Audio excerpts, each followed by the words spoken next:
It's the final countdown. Ba-da-doo-doo. Da-da-doo-doo-doo. I got nothing. I think the buzzer's already hit 0. Yeah. What does that mean? Oh yeah. The season's over. The fantasy season's over unless you're a psycho that plays week 17. But it's the countdown. It's the countdown to the end of the show. I mean, once we end the show, things will never be the same.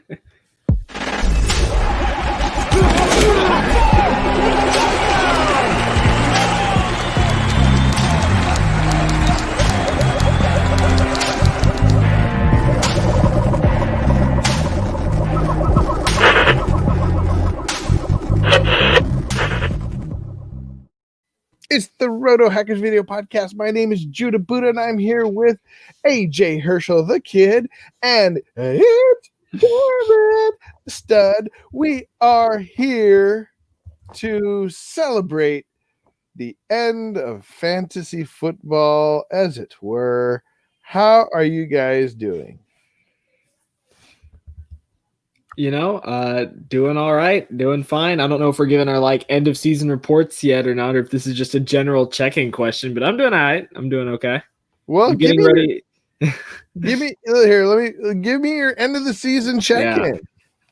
So Final Fantasy season, I was in 4 championship games and I split them. I went 2-4. So I mean, that's not bad. One of them, it's interesting because they were both the teams that were like the 3 seeds in both of my leagues. One of them we had a really good game at everybody, and the other one we put up 140 in. So we got 2 wins there, and then we had 2 losses. One of them I would have won, but I got worried about Josh Allen against New England, and that's what lost me the game. And in the other one, I just got absolutely blown out. I got 167 points scored against me. The dude had Diggs, Mahomes, Dalvin, Devontae. The list goes on. Yeah. So I got completely obliterated in that one. But yeah, I mean, 2 for 5 ain't bad. 2 for 4 ain't bad. Hitting 50% for championships, and maybe the most important one, I beat Jonathan Buster. The Roto Hackers protagonist. Let's go!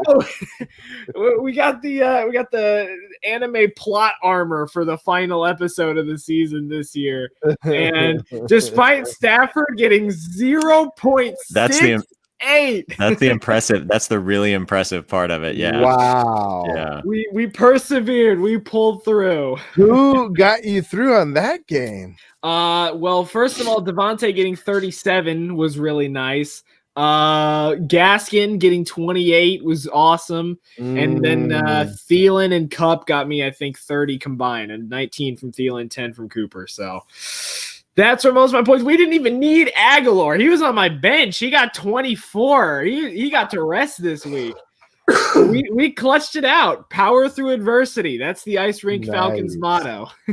Power through adversity. Yep. Beautiful. Well, what about you, Jared? So mine turned into a tale of Stephon Diggs doing great things for me and against me. So 4 leagues. In 4 leagues, 3 were $100 leagues, and then 1 was the Roto Hackers Listeners League. Okay. In 1 league, I was up by like a little over 5 with the other guy having Diggs, and in another, I was down by like 2 or something. And so I'm like, okay, I need Stephon Diggs to score exactly like 3.5 points, which I knew was never going to happen. But, obviously I was going to win one of those either way. So no worries on that one. But then I was trailing by 20 something in my other $100 league with Diggs left to go. And the other guy still had Bass, the Buffalo kicker. So I'm like, all right, I'm going to need 30-something points, but if he gets then that 30-something points, I'm probably going to lose the Listeners League. So it was completely trade-off, but the trade-off was I did win a couple $100 more, which nice. maybe I should just have more pride and not worry about money. But you know what I've discovered over time is that I like money. And I prefer having more money than less money. So in that sense, it kind of worked out. I'm still kind of also let me just say for a moment here. Uh-oh. The listeners' league was totally rigged. I was up by a huge amount, and all of a sudden, Slanting Chubb comes in with all these last-second points. Where did they come from? Did someone hack into Yahoo's system? Fraud. Okay. I am still hoping for a stat correction of like 1.5 points or something like that. Actually, I would have won. I actually went back and forth debating whether to start Mark Andrews. Well, not Corey Davis. Corey Davis. Okay. Although I didn't have a great feeling about Corey Davis, but I didn't think he was going to like just get shut out, which that's what really cost me. But I was thinking about starting Mark. I debated between Andrews and Kiki Cutie, and if I had started Andrews, I would have barely won. So I would have liked to have won, but since it was like a trade-off for me in not in one pair of leagues, but in 2 pairs of leagues. I can't really complain too much because I did win that other $100 league. That league was just charmed because that's the league where I started Jalen Hurts last minute in the semifinals, and I won by like 3 points because he balled out. So that got me there and gave me an extra $300, and then Stephon Diggs coming back gave me a couple hundred. So I won like, $400 more because I would have ended up getting 100 in the consolation finals either way. But I won like $400 more than I would have if I hadn't done that. And basically that was my margin of profit for the season. Like it was like a $400 profit, which is, I mean, it sounds good, but with the absurd number of teams that I had, like it really should have been a lot more. Like it was not a great season, but I'll take it over taking a loss. But yeah, so that's how it worked out. All right, nice, good.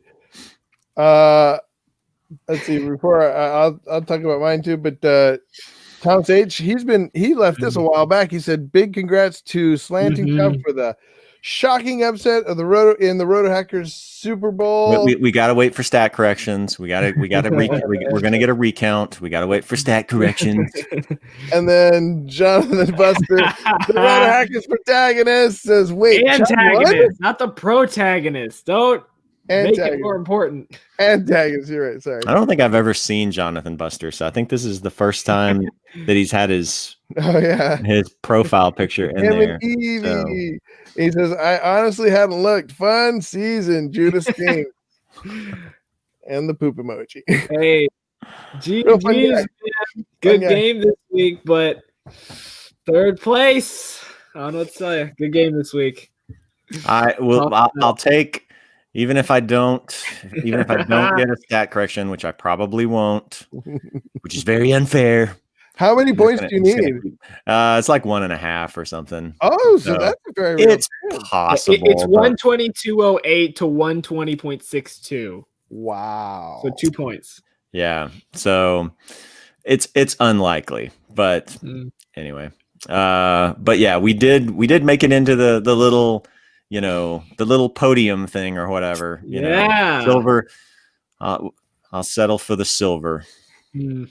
Did Jonathan Buster even get in the? No, he's 4th place. It's just top 3. Yeah.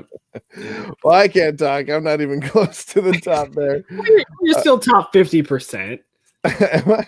Wow. Yeah, you finished 6th. Thomas H knocked you off last week in the 5th place game. Oh, Thomas H. So yeah, I not only did I get Kamara'd, but I got Diggs on top of the Kamara. And on top of that, I played played every possible person that I did end up playing Kittle, which he was the best out of all those guys we talked about. Kittle was the best. Yeah. And but it wasn't that great. I mean, it was 10 points. Yeah, it was like 10 or 11. He finished with slightly more than Andrews, a little bit more than Logan Thomas. Hawkinson was the one that kind of flopped, but he lost. You know, he lost Stafford. He lost Stafford. Yeah. I played. Well, he wasn't doing great with Stafford, anyways. I mean, they were getting shut out most of the game. I played Hawkinson in my tight end spot, and then when he did nothing, I think I threw in just desperation play through because I played Hawkinson. I was desperate. I played Hawkinson and what's his name? Jones, your guy. Marvin Jones. Oh no. Oh, can we also? I mean, we've got multiple things to talk about, but we finally got the AJ Dillon breakout game. Yeah. Did you notice long enough? Yeah. So I mean, much to the chagrin of Aaron Jones owners, which I was not. I don't think I had Aaron Jones in any leagues that mattered. I didn't have him. I didn't have much of him. Period. But I don't think I didn't have him in any like teams that made the playoffs. I don't think so. But yeah, Aaron Jones owners. I mean, he had a solid, like flex Kareem Hunt type game where I think did he have 11? Let's see here. He had 11.8. Yeah. But it was mostly Dillon because Jamal Williams was out and they were just feeding him. Dillon had good too. 21 carries, 124 yards, 2 touchdowns. He had 25.4 points. And I think if I remember correctly, Aaron Jones went out for part of the game early, right? Didn't he get take a shot and went out for a little bit? Yeah, he was banged up a little bit, so I think that was a lot of what contributed to it. Yeah. Yeah, and they didn't want to get him more hurt on a pretty pointless game. They were winning big. Well, no, that's not true. In the second half, they started winning big, but at the beginning, it was sort of close. But I think they were always in the lead, and Titans couldn't really get much going. They weren't throwing the ball well, and so they got behind. Derrick Henry couldn't really do much with the run, and maybe that's the key to stopping Derrick Henry is play in the snow. And so then once they got behind, it was not Tannehill. Tannehill didn't do well. He saved his fantasy day with that one 70-yard touchdown run or whatever it was. But apart from that, he just, didn't really do much of anything. Yeah, my only consolation is I played Marvin Jones over Corey Davis. So yeah, I think I got more points with Marvin Jones. I'm not sure, but so nothing pulled me out of that one. And then on my other league, I was hoping I didn't even get Kamara in my other league. I think I was just I was playing against somebody who had a big game. I can't remember who it was, but I was feeling pretty good because I had Henry. I had what's his name? Justin Herbert. I had a lot of high. Let me see who exactly I had. And while we're on that, I don't know if you saw where Herbert broke the single season touchdown record for a rookie, and credit to Judah because he said all along that Justin Herbert is going to be a star. That was he was right there, much like Derrick Henry. He was on that bandwagon from the beginning. That was one of my worst calls of all times. I will say that. But we should talk about our best calls and our worst calls. What do you guys feel were some of your best calls and some of your worst calls? While you're thinking, I thought about it a little bit. I think some of my best calls, Diggs. Well, see, here's the thing. Well, I'll talk about it. Diggs ended up being really solid and good, and I wish I had drafted him more. I wish I had taken more of my advice. Obviously, Kamara, I was high on him, and he's my AK-47. No, AK. Why do I keep saying that? He's AK-41. Yeah. But worst calls, definitely Lamar Jackson. Definitely. I think it was a good call. Lamar had a late season surge, though. So if you got I want to talk about that. But he didn't get anybody to that surge, In fact, he lost a lot of leagues for me. But I want to call Kittle a bad call, but you can't predict blowing out your leg. It's hard to predict injury. So let's stick to people that didn't get injured. I think for me, my last good call was T.Y. Hilton. I feel like calling him, even though I do, there is something when we get into what did we learn about the season. I want to talk more about him and Lamar and even Diggs. Do either of you have any calls that you want to look back on? You want to go first, AJ? Sure. I'll start with one of my worst ones. Julian Edelman just completely bombed in the games he did play this year. I know he wasn't there for a lot of the season, or wasn't healthy for most of it, but that wasn't good. Stafford was banged up all year, so my sneaky late season quarterback play was not that good either. That's kind of an injury thing too, though. Yeah, but even in the games he had a ceiling of like 18, which was not what I was hoping for this year.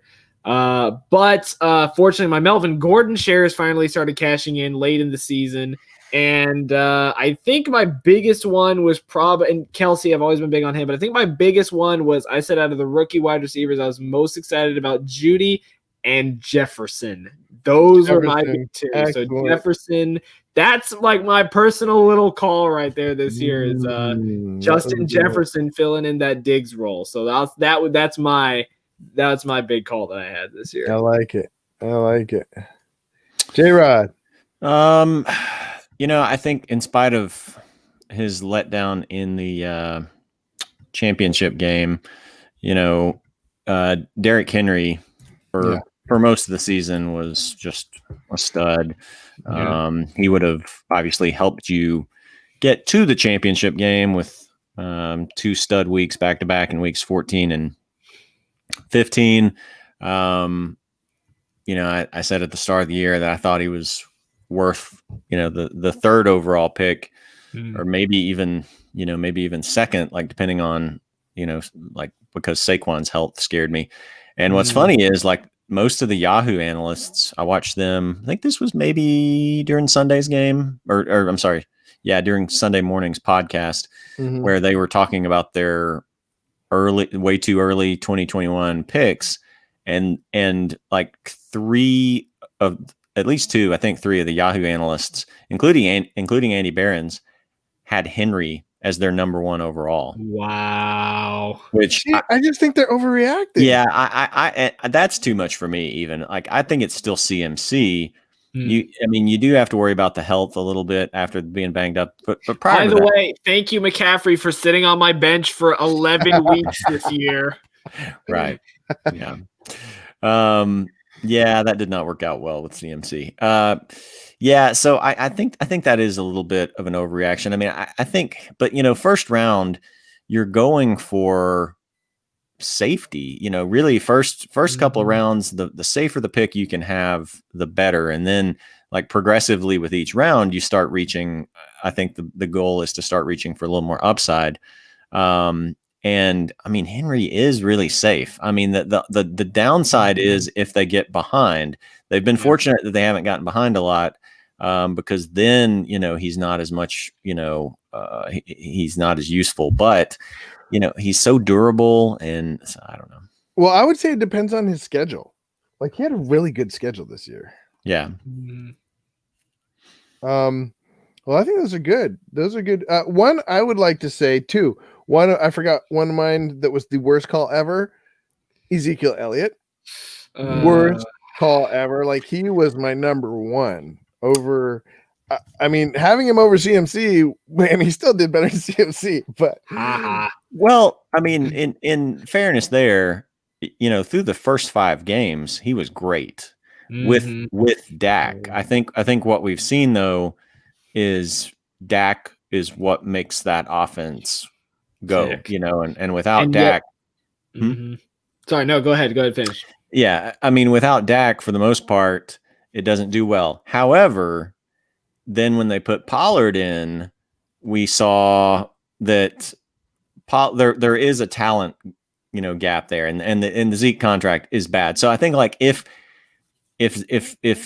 Dak had stayed healthy, then like that would look great. That would look like a great pick. We would have never really known otherwise. But I think we've seen without him how much of a difference it makes, and how Pollard is just, even Pollard is probably a better back now. Zeke just, I don't know, that contract is immediately horrible for the Cowboys.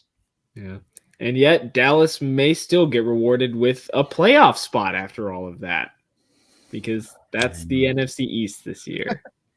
That would just be the worst thing, for them, because they need you just want to hide. Wake up call. Well, yeah, a wake up call, but also a high draft pick. I do. Yeah. So I was actually just looking at that and looking at the draft order, and noticed that the Dolphins are like picking 3rd, and I'm like, as of now, no, I guess they will. Well, no, they're still week 17, but right now it looks like they'll be picking 3rd, and I'm like, they're about to make the playoffs potentially, but it was from that Houston trade. They've got Houston. Nice.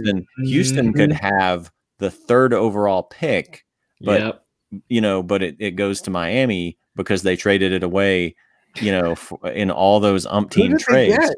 I don't know which one it was. I think it was the Laramie Tunsil trade. That's not too bad, I guess.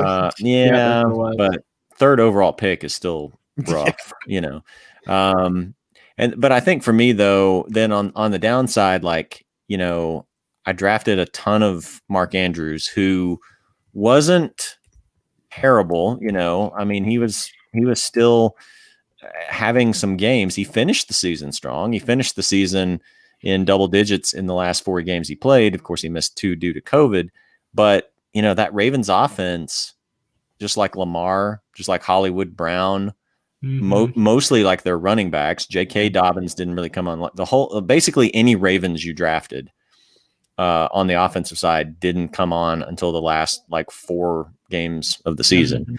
So that was a bad one. And then Kamara, even though I had him in the Listeners League, I really didn't draft him anywhere else. I drafted him in the Listeners League because he was a good value.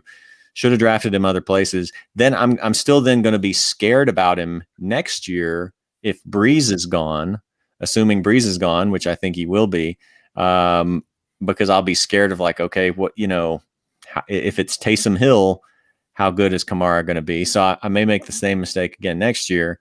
But I made that mistake this year. Well, one thing, stick with the Saints. One thing that I was going to mention, as a group, I think we all, the Roto Hackers, all 3 of us were against Thomas being so high, and all of us talked about how this year was going to be a big letdown for him.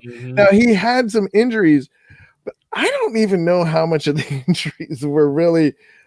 There must be some behind the scenes something, because he fell off even when he wasn't injured. And even when he was playing, he wasn't bad. But I mean, we went into the season and we all said that he's not going to score 20 points a game. And then Sean Payton came out, I believe, in a press conference and said we kept throwing to Thomas and we needed to change up our offense. And I mean, the changing up decided to be, we'll just throw as many times to Kamara as we did to Thomas instead. But that was in the game plan the whole season. You can't sustain 1,600 yards and 5,000 catches every single year. Yeah, and Devontae Adams, I did like Devontae Adams, so that was another one that I think we all were sort of high on Devontae. Yeah. Who are some of the lower guys that I remember that we talked about that ended? I think we were all sort of high on Swift and Jonathan Taylor. I was lower on Jonathan Taylor. Yeah, Taylor came up guys. second half of the season. Yeah, he figured it out finally. That's another one that worries me a little bit, even for next year though, because I don't know what their quarterback situation is going to be. I don't know what their offense will be as a whole, but the last 5 games that he played, he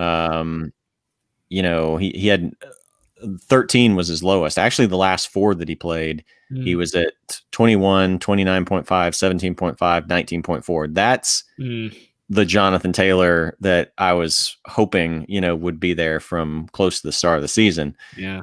Now, 3 of those, well, actually 4 of those last 5 they did really well in. You got to consider the defenses were Green Bay, Houston twice, Las Vegas, and then Pittsburgh. He still did pretty well in the first half against Pittsburgh, but he ran through. He kind of had the David Montgomery bump at the end of the season, where they both just had like wet paper towel defenses to run through.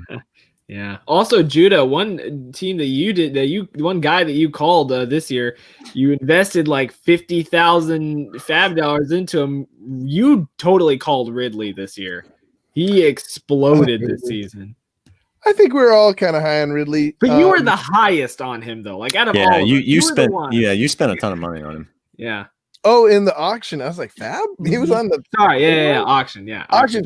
That was you. Yeah, I was high on him and Diggs. And yet I did end up with a lot of Ridley. He was really good.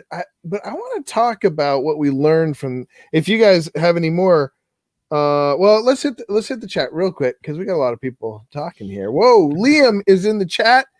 Hey, by the way, how do you like this new it's clean new format? It's like nice. It is real nice. You mean with the having one larger window and two no the lower this third. Is what it used to be. Yeah, no. I like that too. I like both of these. I like both of these changes. I just wanted to try the square one. They also have a new round one. Anyways, let's not get into the weeds. He says crazy season. Oh, thanks for joining us, Liam. Again, he's been really consistent lately, and on the Roto Hackers Discord too. Only a bronze for me, but hey, bronze still gets you dough and pride. But thanks for all the fun and advice this year. The Discord think tank has been a great help. Good Discord think tank. I like that. I like that a lot.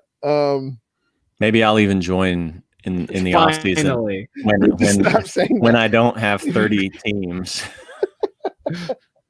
Yeah. He says, hope to see you guys next year. Dibs if there's any spot. Oh yeah. Start calling it now because Liam's got dibs. Send us right now. Send us an email. If you hear this, if you're in, send us an email to rotohackers@gmail.com to secure your spot. If you want to be in the, if we have too many people, we'll make 2 leagues or we'll have a contest. So, Thomas H says, I was big on AJ Brown going into the season, but I wish I had drafted more DK Metcalf. I think they were usually available in the same spot in the draft. Yeah, Metcalf was a little bit later, but around the same area. Yeah, Metcalf and AJ Brown are guys I want to talk about, but that's a good point. Because they went off at different parts of the season. Yeah. It's like if you had them both, would have been ideal. I think you could have gotten them both. The point difference between tight end 1 and tight end 3. Thomas H loves to talk about tight ends. I think this is why. Should have drafted Kelsey everywhere. Yes, I should have. My boy. Yeah. 60 more points than Waller this year. Yeah. That is crazy. And the gap is so great. And yeah, he's got to be a first round pick next year. Yeah. I mean, next year will be the year he gets hurt. I'm sure, but well, see, that's the thing. That's what I was going to ask.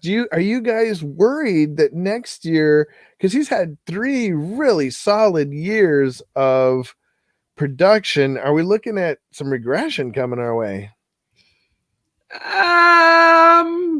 Probably, because right now he's leading the league in yards. So there's definitely going to be a little bit of regression there, but still, I mean, tight end position has never been a bevy of just a bountiful harvest of players that you can put in there and get 10 points a week out of. Like you said, 3 straight years, Kelsey's been the best. 3 straight years, I have taken Kelsey in drafts even a little higher than he needed to so I could get him on my team. There is no one more consistent and no one better. You would have to give me a really, really good argument not to take Kelsey next season. Yeah, I mean, I think injuries are. I mean, yeah, there will probably be some regression, but he's still going to be, unless something crazy happens, he's still going to be tight end 1 because he's attached to the Chiefs offense and Patrick Mahomes. There's no one else they have in that offense that can do what he does. They've got Tyreek Hill, they've got Mecole Hardman, who's kind of a Tyreek Hill clone. They occasionally have Sammy Watkins. Unless they draft a big physical young receiver, there's no one that really can do what he does. So I don't think there's going to be a significant drop off, and he's 31, I think. So, I mean, he's not, he's not that old. I think he's still worth it. Yeah. I was going to say Hawkins season, but I am a little worried about his quarterback situation. Yeah. He tends to get banged up a good bit. The quarterback situation's sketchy. I think there are still young tight ends that I'm interested in for next year, but I'm more interested probably this year. I kind of went in thinking like, oh, maybe some of these guys are going to break out. I think now I'm probably more interested in drafting them as a backup to a stud tight end like Kelsey or Waller or Kittle or something like that. Because Gesicki also came on towards the end of the season, and he did pretty well with Tua. He was kind of Tua's safety blanket. Some of these other guys, Logan Thomas. Can I tell you? Who I think late season? I think who's going to be. I think you were right about. What is his name? Hurts. Not Hurts. I call him Triple H. For what team? For the Falcons, the tight end. Hayden Hurst. Hayden Hurst. Yeah. Where's the third H? Hayden Hurst. He just adds one in. Hayden Helmsley Hurst. I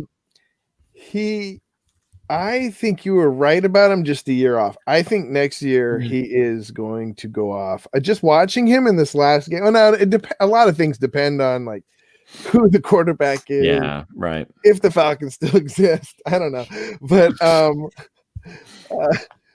But I was watching that game and he just is clicking so much more. And I think a lot of it had to do with him just being in a new system, with a new team, a new quarterback, and just not getting in sync. But he is getting in sync. And I think next year could be everything that we thought he was going to be this year. And people are going to be shy of him because he burned them this year. Yeah. But I like your what's his name for the Dolphins? You were talking about Gesicki. I think that's another one that people are gonna be like, he burned me last year. Yeah. And to be fair, Judah, Gesicki was your guy like the year before. Like you called him at the end of last year as a playoff player as well. Who? Gesicki. You called him a while back, like last year. Yeah, I've always liked him, but man, I don't think I could call him a good call yet. If he's good next year, it's gonna be too late. Well, I do think he's gonna be a good play next year. I think the Dolphins are going to be a sweet team for fantasy. What do you guys think? I really like Myles Gaskin next year. Myles Gaskin is going to be, I think, a great pick. I think Dolphins kind of concern me a little bit in that are you in or out on Tua? I mean, they're trying to start him, but then it's like, oh, when we need someone to throw the ball, we're gonna put Ryan Fitzpatrick in. Did you hear what the coach said? Like, well, we always got somebody in the pen. Like, what? No, I did not see that. Yeah. I don't know. I don't know what they're gonna do. I don't know what to make of Tua right now. And I mean, and it's also tough for him with some of these other guys, the way, a guy like Herbert comes in and stars, or Burrow, or some of these other guys, I mean, Tua could be a Mahomes who, needed to sit for a year and it's going to, go off next year. And he just didn't get that opportunity. And so now we're more iffy on him. So I don't know what Tua looks like, but I think regardless, the Dolphins will have a good defense. They'll have a good running game. So I really like Myles Gaskin. I really like the Dolphins defense going into next year, but beyond like them and Gesicki, I don't know about quarterback or, I think Tua could potentially be like a great cheap quarterback, like a, and end up, he could potentially end up being like, what Lamar Jackson did or something like that. So maybe I want to see their schedule. Yeah. I think that's going to matter a lot. We're not even finished with week 17. We're asking for the 2021 schedules. All right, let's go real quick. Caden McBauer says, let's go Roto Hackers. He says, I'm winning one championship this year. Nice. Good job, Caden. Out of 3, I should have won. Well, hey, man, sometimes it's a dice roll. Devontae. Yeah, go Pack, go. And Diggs. Oh, he had both of them. Nice. Ooh. And then the antagonist, Jonathan Buster, says, Dak. Yeah, that hurt me. I had a lot of Dak. I had a lot of Dak. So wow. Oh, and Battle Royale says, Jared, are you really calling my win a fraud? Look, all I'm saying is that I was up by a lot of points, and then all of a sudden these others came in overnight. We don't even know where they came from. Who is Stephon Diggs even a real football player? We don't know. I want everything looked at very closely. This may be the greatest fraud perpetuated on fantasy football ever, is all I'm saying. I don't know where that voice comes from out of me. Joking. Anyway, we can start Roto Hackers Dynasty League. Oh, I'm all for that. I am all for a Dynasty League. I'm all in on that. Can we do Dynasty Leagues? We can't do Dynasty Leagues on Yahoo, I don't think. You can't? Surely you can. Oh, can you? Maybe you can. I mean, I think you probably can. I've just never done one on there, and I'm like 98% sure. Yeah, well, that because let's get that started. But let's give it a couple weeks. If it is, I'm down for. If it is possible, I'd be totally. And even if we do have to move to ESPN or NFL.com or something, I'd still Dynasty League. I'd love to do that. I think we should do a little buy-in too. Maybe like a $3 to $5 buy-in. It's good with me. I mean, I don't know if if fans want to do that, but yeah. Yeah, we'll see. If you're down for that, put it in the comments. Chosen Rose. So back at it again with us. We got Battle Royale. We got Jonathan. We got a good crew here tonight for our last, our season finale. Actually, this is our season. I messed up. All right. So before Monday, I was winning in my fantasy football by 38. Ooh. Oh man, my opponent had Diggs, so he got 37. I won by 1 in the Let's go! That's nice. Man. That's heartbreaking for the other guy though. Oh man. I think to me it's always worse than it's worse even to like have somebody come back and beat you. It's worse if you get a monster game and then just fall just barely short, Yeah. And now you just gotta hope that there isn't a stat correction right now. Keep that championship. Anything like if it's over a point, I would feel pretty good about that. Like under a point, like if I win by under a point, then I like sweat out those stat corrections. Yeah. And honestly, I won a league because or not a league. I won a game one time this year with a 2.1. If this has defenses in there, you can get lost sacks and stuff. They missed a blocked field goal by the Patriots, and that got me a win this year. Wow. With 2 points. So anything in there. Wow. Congratulations, dude. Good championship. Let's go. Yeah, and Ryan N won his championship too. All right. Let's go. Isn't Nice. this the team that he like declared was the worst team ever? I think I think so. Oh, let's go, man. We got everybody here's winning championships tonight. Battle Royale says I'm for a Dynasty League. Would love an invite and down to play. Okay. We get also Jonathan Buster says sleeper for Dynasty. Yeah, that's what that's what I use for my Dynasty. I'm not a big fan of sleeper, but I don't even know what that is. Is it's another like provider like Yahoo? Or yeah, Sleeper Yeah. Bot. Mm-hmm.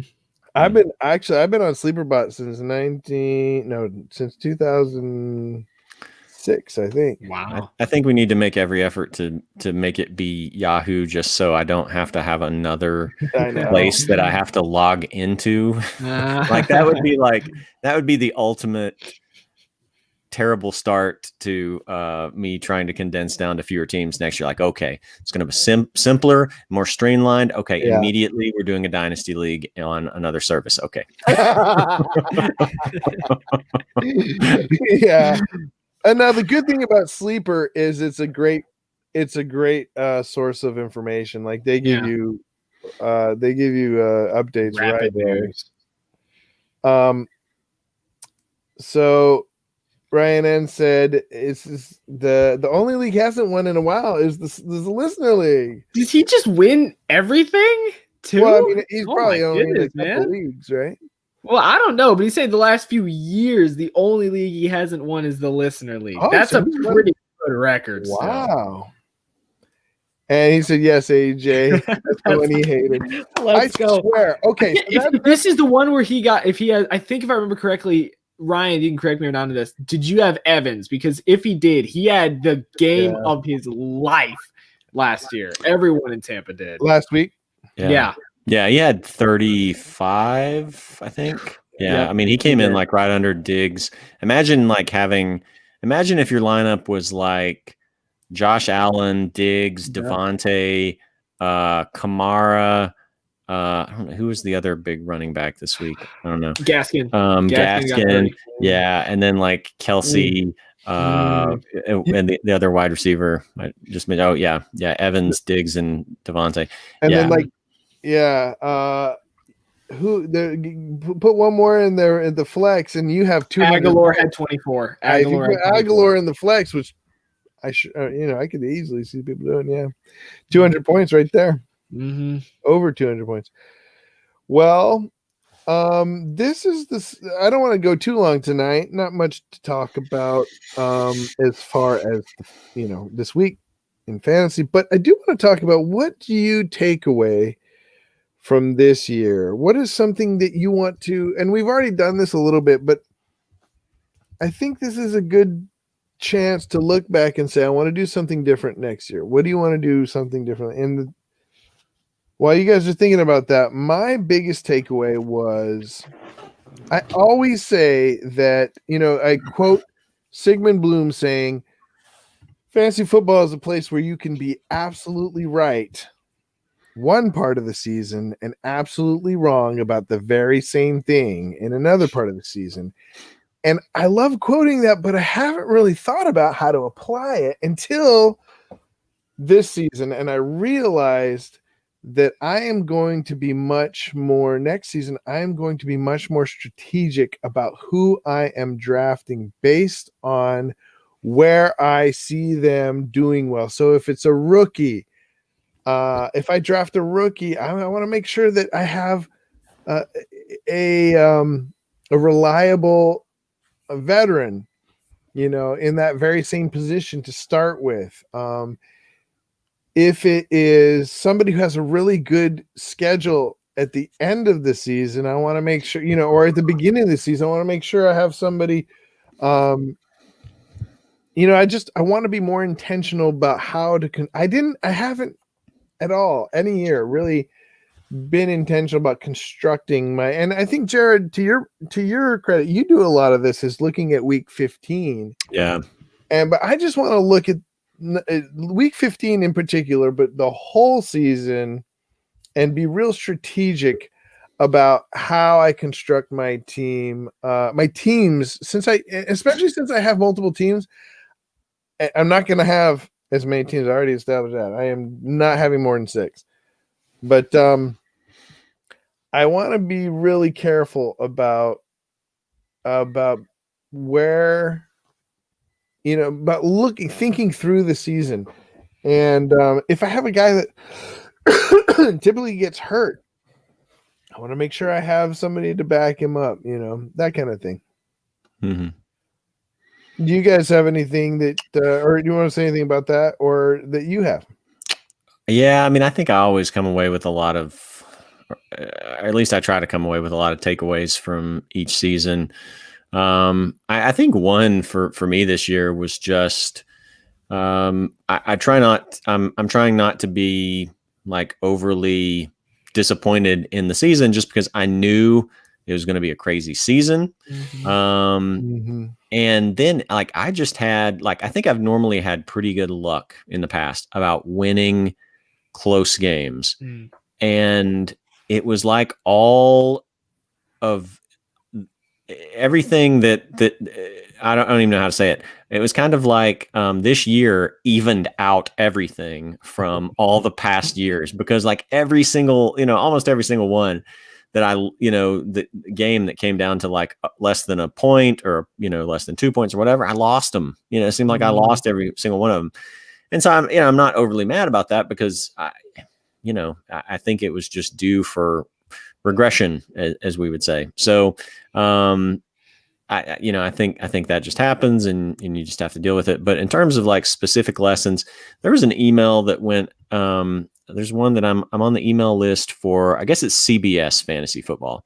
Oh, and my favorite. Chris Towers sends stuff out, and so he sent out what the 2020 fantasy football season taught me, and I really agree with a lot of what he said.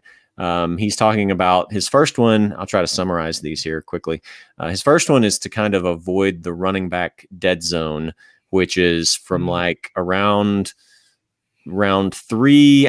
Round 3 might be a little bit early, because you could still get a Chris Carson potentially there or something like that. But basically, I'd say from about mid round 3 on through about 7 or 8 of being careful about not relying on those running backs. I'm not sure exactly how he phrases it. If he's talking about just trying to avoid it altogether, but I would say avoid relying on those guys, because we saw this year. You look at the list of names. James Conner, Todd Gurley, Le'Veon Bell, Mark Ingram, all these guys. Gordon for half the year. Yeah, Gordon for half the year. And then a lot of the rookies, the rookies came on later, but, you can't really count on them early in the season. Then he goes into talking about rushing quarterbacks, the value of rushing quarterbacks, and how, that's just kind of where it's trending, and how, the top guys were mostly dual threats, with a few exceptions like Aaron Rodgers or, Justin Herbert or something like that.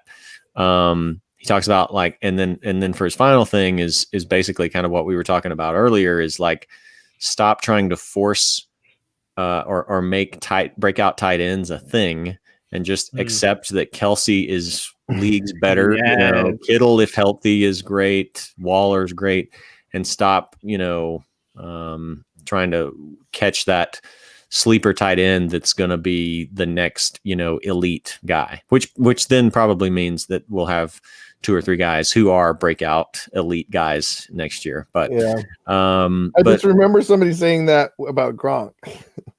Okay. He went, boop, boop, boop, boop. But of course, he was a lot more banged up.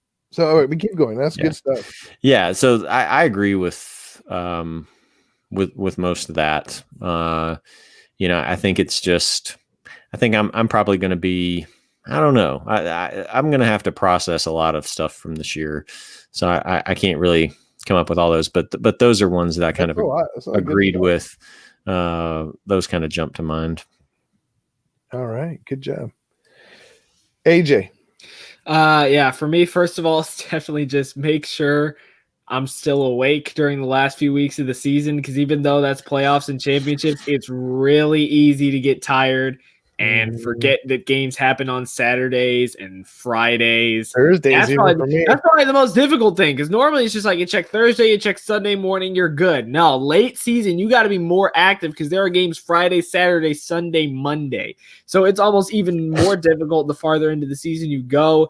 I think one of the things that I'm definitely going to take away is just running backs are so important, because I squeaked by this year with Thielen and Kupp and Devontae Adams, but the Todd Gurley roller coaster just kind of died after week 10, and Melvin Gordon was completely boom or bust. Rookie running backs can be so valuable. Running backs early in the year, James Robinson, Myles Gaskin coming in really early in the season, really just kind of honing in on, running wide receivers, you can almost always find some Russell Gage or Ty Johnson or Nelson Aguilar in week 9, 10, and 11. After that, then it starts getting just becomes a dust bowl. But early in the season, you can still find wide receivers. There will still be breakout players at that position. But at running back, it is going to be messy after week 1. If I have good waiver priority, I'm using it on running backs now for the most part, unless I drafted really, really well on running backs.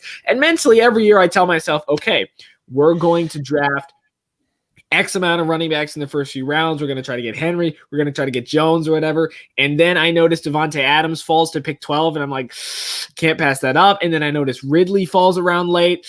Can't pass that up either. So then the one other thing is, if I have a bevy at one position, I need to trade more. I am not a person who makes a ton of trades, and I'm a pretty big haggler. So if at one point this year, I had Julio, Ridley, Godwin, Robbie Anderson, and I'm like, I couldn't have traded one of those guys for maybe a decent running back or a package deal or something like that. If I've got a wealth at one position early in the year, I do kind of want to trade some people away just because so I can fill out my roster for a later season push. So for me, I think it's definitely be more proactive in trading, I think, for me.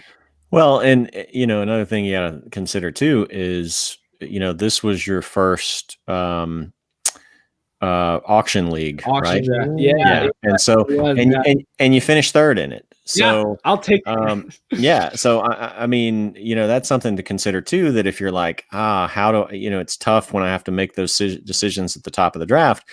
You don't really have to make those as much in auction. You can go up and pay for the guys that you want, and then try to figure out a way to round out your roster, with other guys, knowing that you'll be able to fill in gaps. Now, the danger with that is if you spend, most of your money on two players or something, or, even putting a bunch of money into one player and they get hurt. Well, then you're kind of scrambling to, because you're the rest of your roster, it was not that great, and you were really dependent on them. So there were guys who spent 3/4 of their auction money on Saquon and CMC, and then lost them both for the season. So that's the risk you run. But it lets you, if you want to assemble a team around, 2-star running backs and Kelsey, I mean, you could put, 3/4 of your budget into, Kelsey and 2 first-round running backs. So, that might be something you want to consider is doing more of those auction drafts. Cause I mean, you did well at it. Yeah. That's good. Thanks. Also, I need to be better at spending fab. I blew like half my cash on Jordan Wilkins and Boston Scott because I needed a temporary running back. So not doing that again.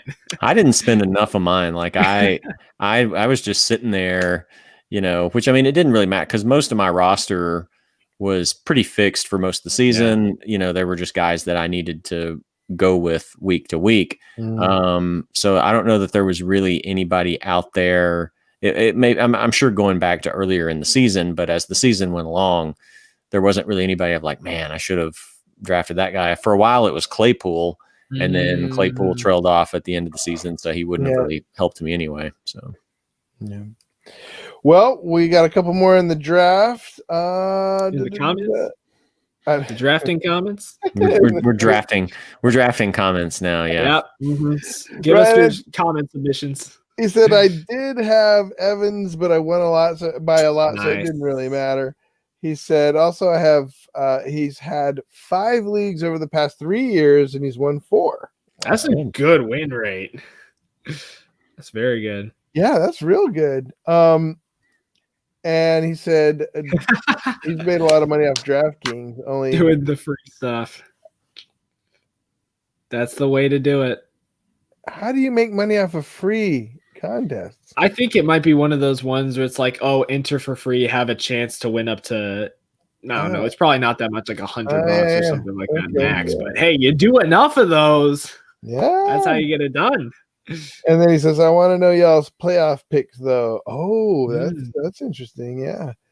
And Anthony, what's up, Anthony? Thanks for being there with us. And in the listener league, too. Was each of your your best waiver wire pickups? Mine was Justin Jefferson. Nice.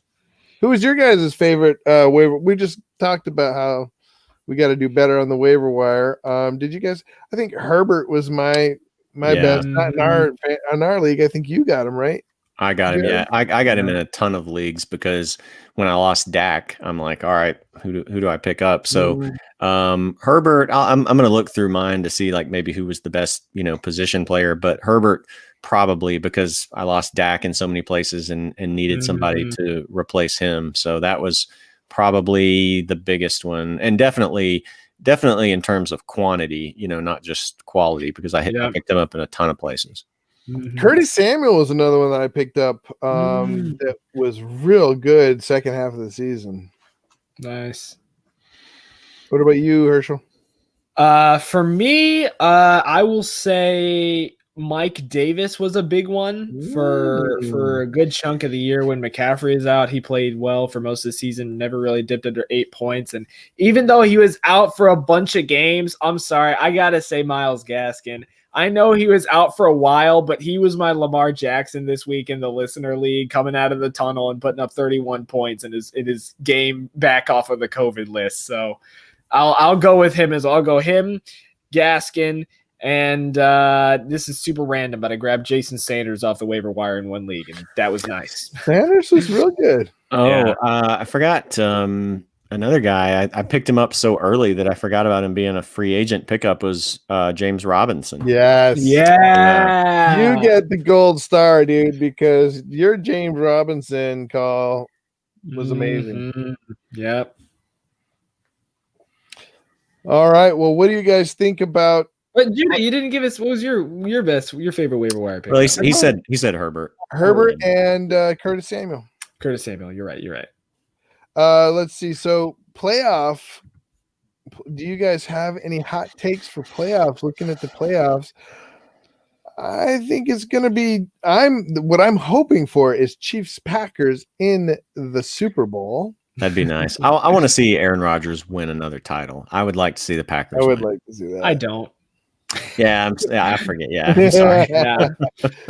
It's fine. Let's see who.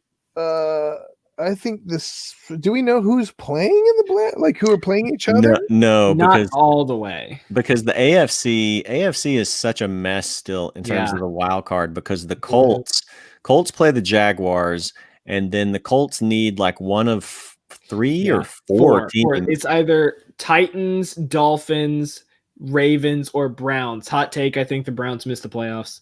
But then it's because they're getting Pittsburgh, but Big Ben is getting sat for Mason Rudolph. So maybe they win that one. The Dolphins, Bills. That's gonna be tough if the Bills play their starters. I don't know if they're still pushing for they win, they get the second seed guaranteed. If they don't, Pittsburgh can take it. They've already clinched the division though.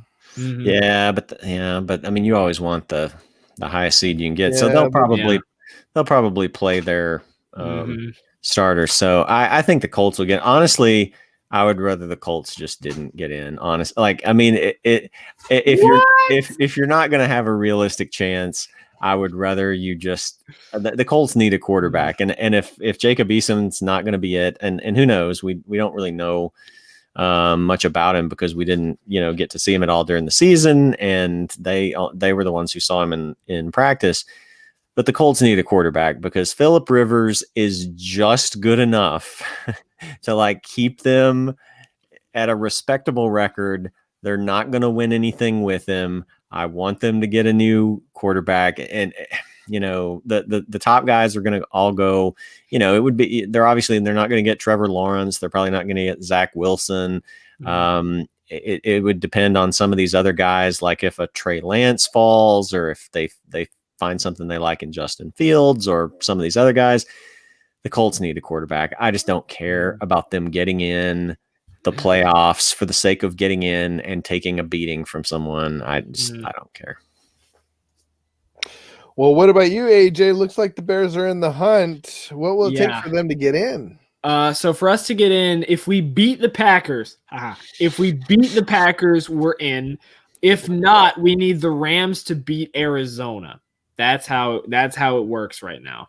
Now, Arizona is still on the bubble too. They're on the outside looking in. They lose, they're out. And did you see that the Rams lost Goff? Yeah. Goff and Kupp. Yeah, COVID list. Yep. And I think Akers too. Didn't Akers go on? Oh yeah, Akers had the high ankle sprain. Yeah, so the Rams are not looking so great for this week. Funniest case scenario, if the Bears and the Cardinals both win, the Rams actually go out of the playoffs. I think they still have a chance since they lost to Seattle last week. They still have a chance to miss the playoffs, I believe. I think that's the more likely scenario. I don't know what you guys. I think most likely is Bears probably miss the playoffs because I have a hard time seeing us beating Green Bay. It's possible. I think player for player, we have the better defense, and our offense is getting better, but Rodgers is looking for an MVP. The Packers win, they get the 1 seed, and Devontae Adams exists. So I don't see us beating Green Bay. And if Goff and Kupp is out, and now Akers, I don't see the Cardinals' offense is going to have to run Darrell Henderson down Arizona's throats if they want a chance to win, I think, this week. Because I think they're pulling in a guy from either the XFL or Blake Bortles to play quarterback or something. I think Bortles. Oh, my guy. I don't know. I know Bortles might be able to do something. I hope so. It's either him or John Wolford. Wow. Yeah. So, Jared, did you say? Oh yeah, you said okay. Well, that's the playoffs. AJ, you guys have anything else? Did anybody vote? Did anybody vote on what they want us to talk about in future podcasts? Oh, did you put that up as a poll? No, but we mentioned it. I should put it up as a poll. If not, I think we should talk about Disney franchises. I think why not? Sure. Fine with me. I mean, I was a sheltered homeschooler who grew up on Disney, so I'm an expert in that category. Maybe we'll just have a little foray. If any of you guys in the well, I guess we only have 3 people left watching, but if you guys are watching now and have an objection to that, let us know in the Roto Hackers Discord or on the Facebook page, and we we'll take some suggestions.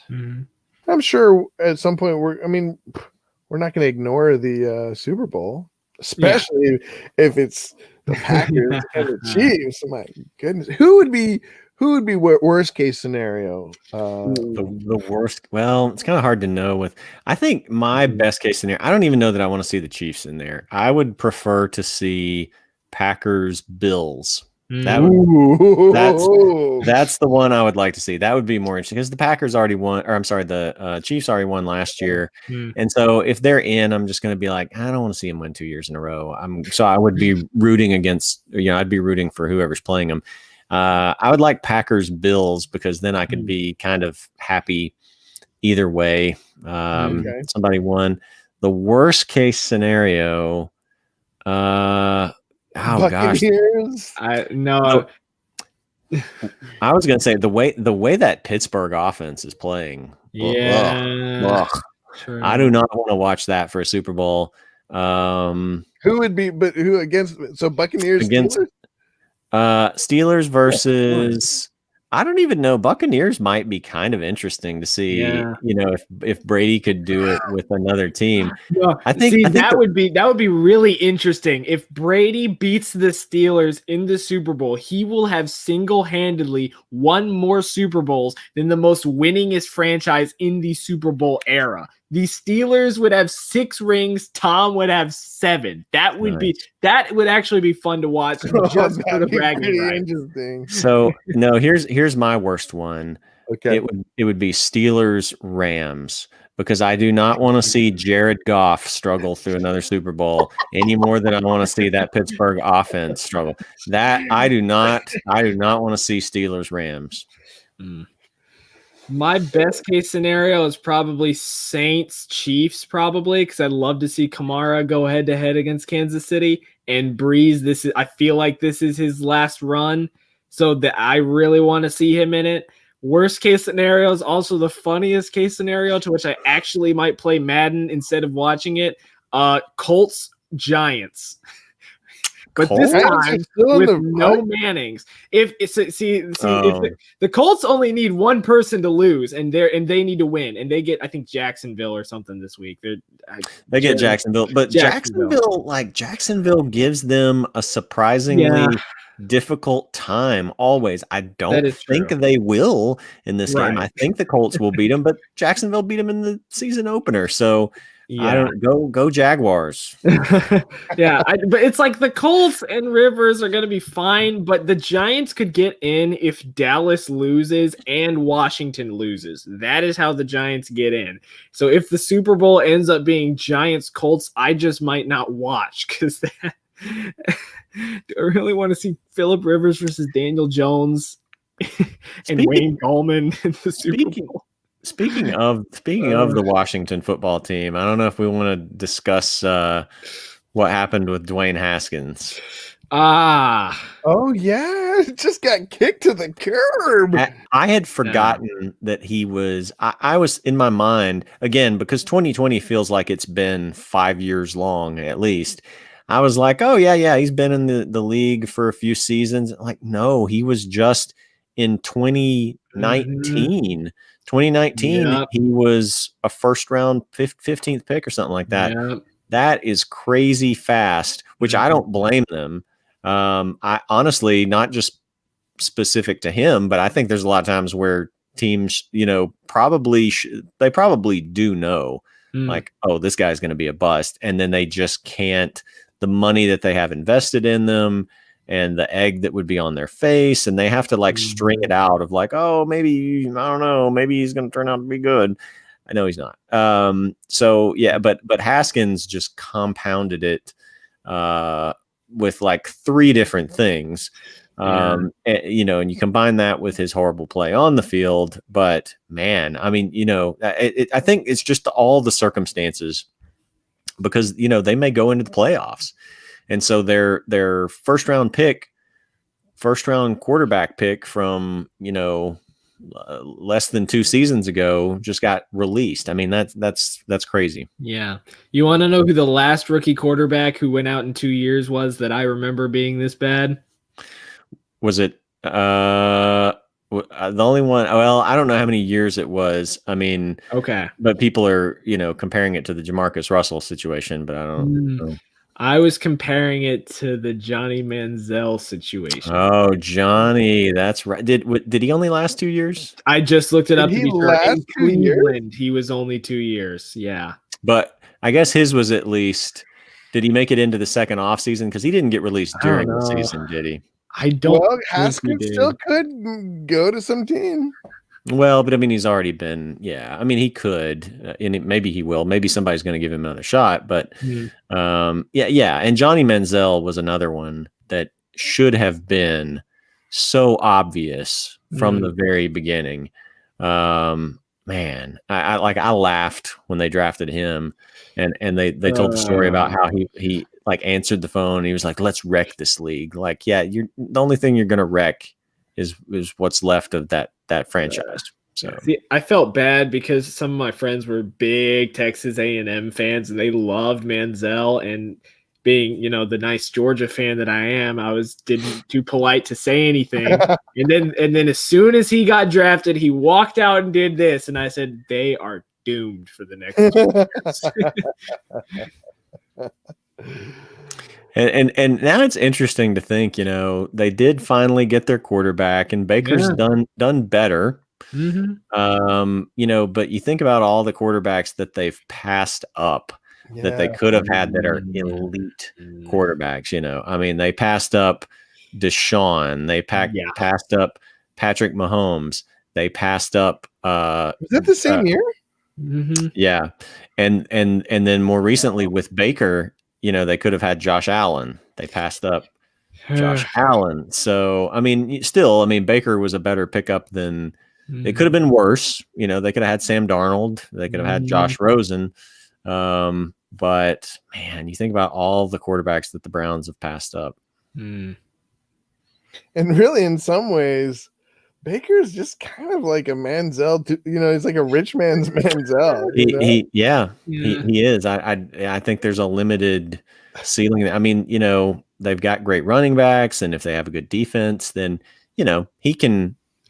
I think they can win with him. Like, I don't think it's a case. I mean, we'll have to see, like, if he really gets up against good defenses or whatever, how that would go. But I think they could scrape by with him. Whereas someone like Jared Goff, like, I don't think the Rams are going to get that roster back to a point where it can carry him. So, yeah. Man, I kind of hope that the Rams don't make the playoffs so they can get a good, decent quarterback, even in like maybe the 4th or 5th round. Wow. There's going to be some interesting. It's going to be an interesting draft for quarterbacks because you're going to have Trevor Lawrence at the top. You're going to have now it looks like Zach Wilson is going to be number 2, which that would have been a nice pick for the Colts if he had stuck around later. Justin Fields, I'm not really sold on Justin Fields. I don't know. The Trey Lance kid sounds really interesting. So I think he could. What's up? And then even Mac Jones, don't forget, he's coming in after possibly Heisman season. Right. And there's a couple others like Mac Jones. There's a redshirt sophomore from I think Nevada State or something like that. Kyle Trask coming out too. Yeah, Kyle Trask. So beyond those first 3 or 4, there's a handful of guys that it's going to be a more interesting draft for quarterbacks this year than maybe in a while, So I'm curious to see like where some of those are going to fall, because you have a lot of quarterback needy teams again. Like we're all of a sudden getting to a point. I mean, there's always a lot of quarterback needy teams, but a lot of them are often in situations where they are fooling themselves that they're not quarterback needy, And it seems like there's a lot at one time that are going to be like, we need a quarterback, So I'm just like looking through the list here, like, man, just so many of these teams, it's not really settled. I mean, you look at like San Francisco, the Rams, the Falcons, the Panthers, Tampa's probably gonna, Brady's probably coming back next year. But New Orleans, are they sold on Taysom Hill? Detroit with Stafford. Chicago, does Trubisky keep going? The Washington just released theirs. I mean, that's just the NFC. That's just the NFC.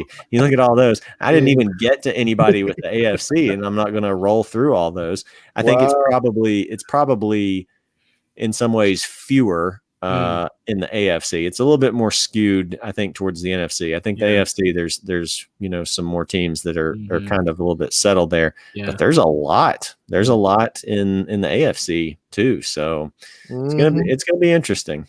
See, wouldn't the funniest and best case scenario be though Justin Field, both Ohio State and Clemson don't win the college football playoff, and Alabama does again. So both Lawrence and Fields decide to stay for another year to win a national championship. So the Jets and Jaguars tanked for no reason. I mean, it's entirely possible. Like Trevor Lawrence, will he want to go to Jacksonville? Yeah. Like I think you'd have to think about that pretty hard because I mean, people always dog the Jets, but Jacksonville is just an entirely different situation because there's no market for that team. It's just a weird setup. So I don't know. But the problem is it's always going to be the terrible team that gets the first pick. I mean, there's no guarantee that Jaguars don't get it next year. Well, here's the funny thing. We do remember the Jaguars 3 years ago were in the AFC Championship with Blake Bortles and Miles Jack and Leonard Fournette. So just as quickly as a team can be bad, they can ride a great defense that they built in the draft to a conference championship and ruin their draft position. So it is possible.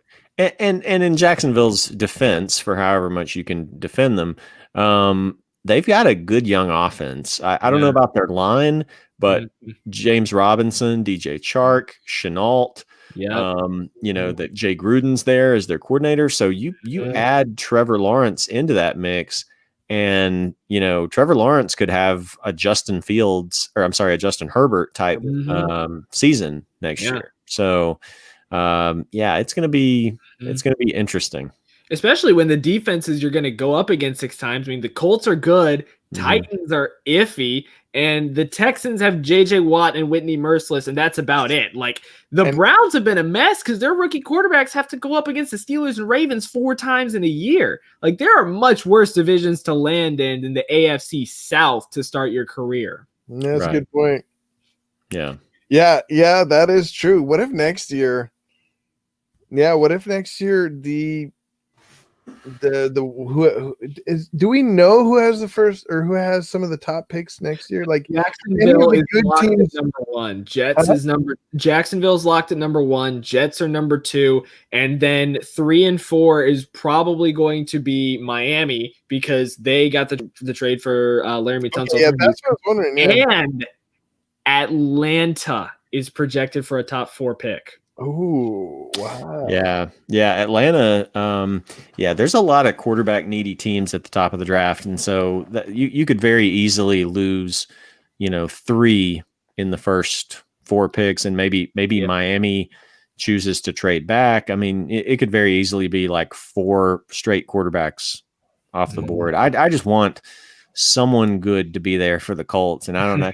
and I was reading like a thing from Frank Reich, which, I mean, I don't know. Frank Reich just says stuff like this all the time. And so hopefully they don't necessarily, base their draft decisions on that. But he's like, oh, Phillip Rivers could play multiple more years in the league. Like, I mean, he can, but I mean, literally, like, anyone can play multiple more leagues or multiple more years in the league.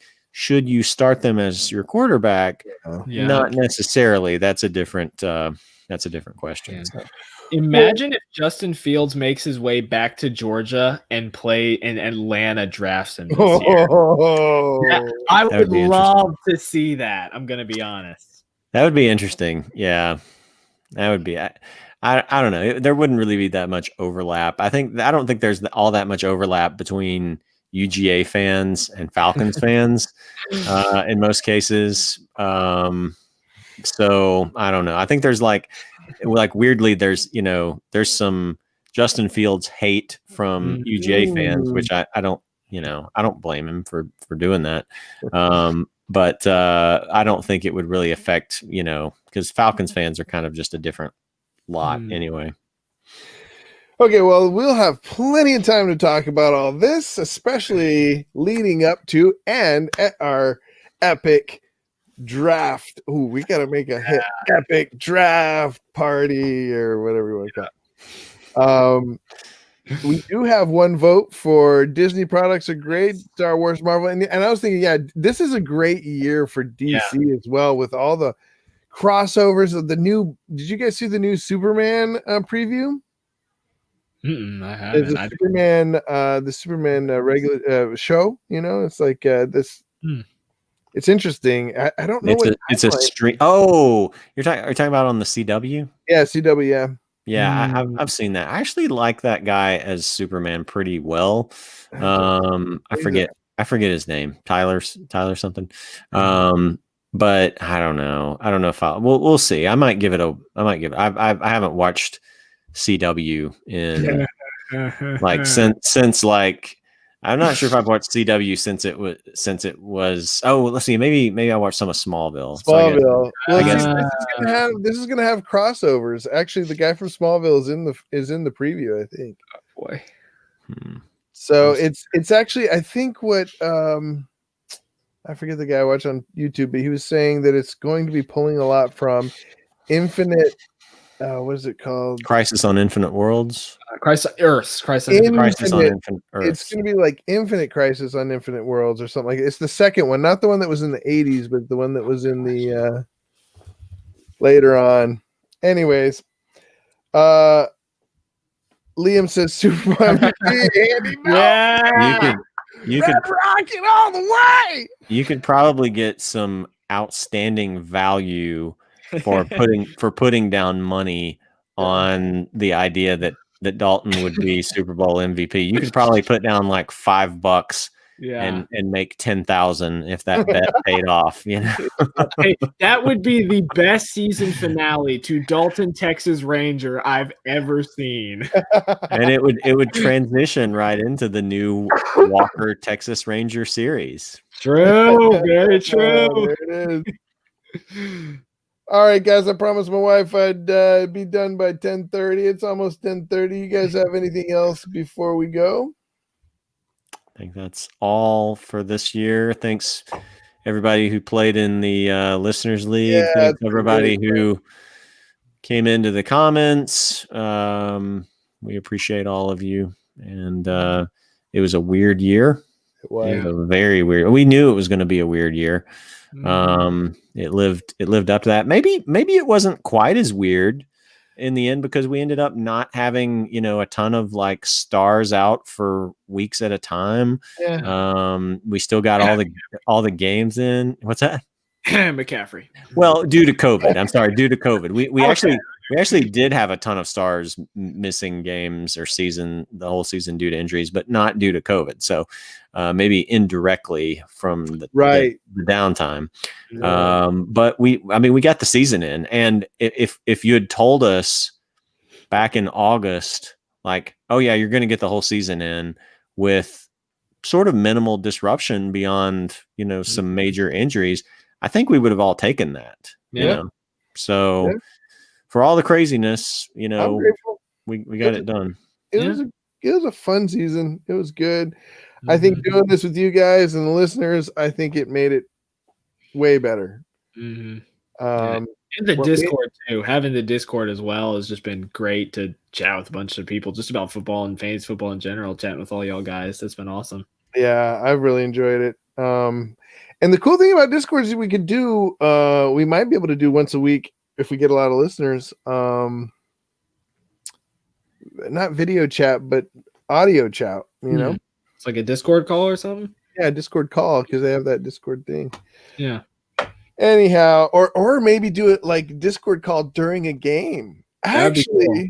Maybe we should do a Discord call during like a playoff game. That would be pretty cool, I'm not going to lie. That's kind of fun. Hear everybody's voices. Mm-hmm.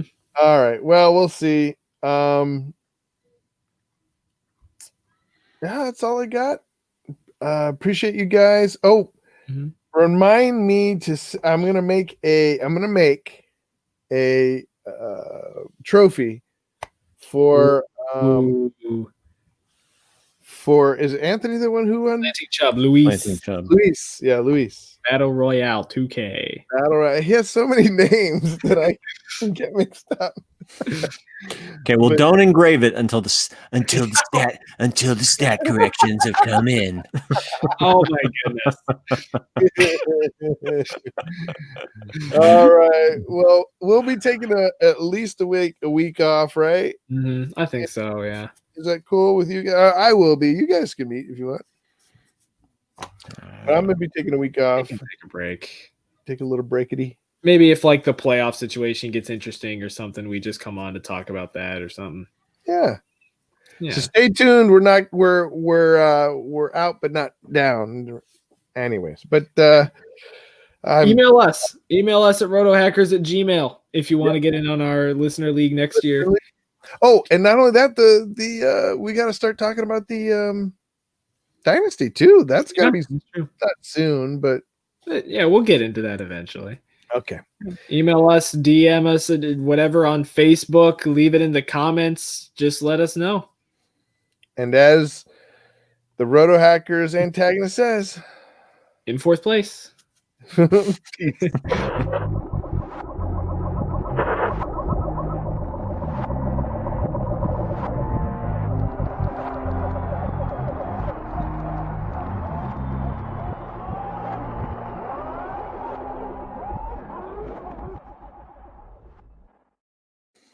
But seriously, guys, thanks everybody for being on. Goodbye. Awkward silence. Bye. I thought you were